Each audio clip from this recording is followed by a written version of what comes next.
if it's under 100 products, then probably I would never recommend Magento as a platform, as it's too heavy, it's too costly for you. The maintenance fee will be quite a lot. And basically, if you're selling just 100 products, then you don't really need that advanced stuff.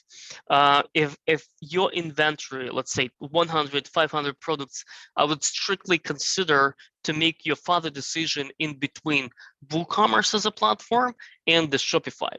So what can we tell about the WooCommerce? WooCommerce is obviously kind of free of charge, right? So basically you install it and that's it. WooCommerce, it's slightly more customizable. So you can create different scenarios. You can basically, you have an access to the code. You can do whenever you want. The WordPress and WooCommerce is a platform that's pretty flexible and you can update it, update the plugins, etc. What's more important is with the WooCommerce, for example, if you need a certain plugin, in 99% of the time that plugin already exists, you can just buy it for the one-time fee, plug it in, and it will be working like a charm. Like the downside of it's obviously it will be still hosted on your own environment and you will be kind of responsible for maintaining that, right? But as far as I know from the experience of other clients on the WooCommerce, the average, I would say, hosting fee probably would not be more than $100 or something like that, which will be flexible enough to have I don't know, 200,000 of traffic to your website. We do have clients who is making, hundreds of thousands of revenue from the site on the WooCommerce, and there is no limitation.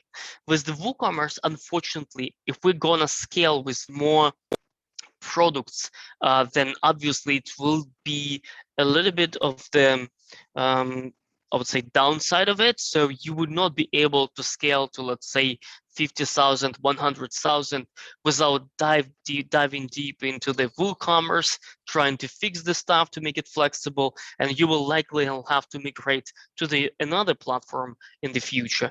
But again, like with it makes sense. It makes sense to think about that once you reach this, I would say, point, and then kind of rethink it.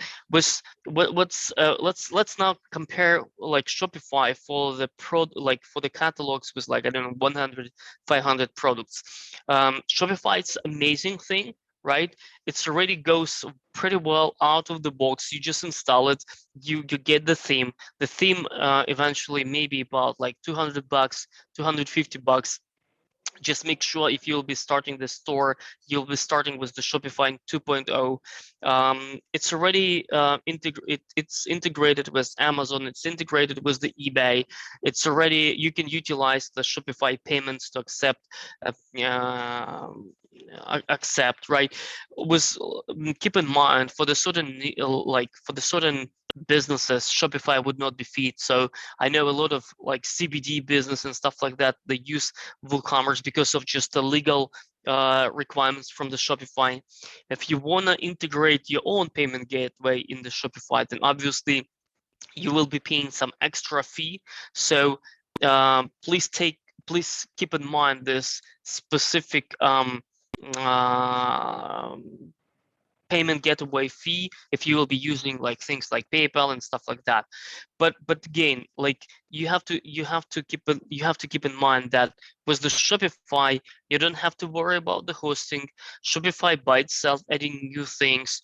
Shopify, as Shopify platform will grow, you will automatically be getting those updates and stuff like that.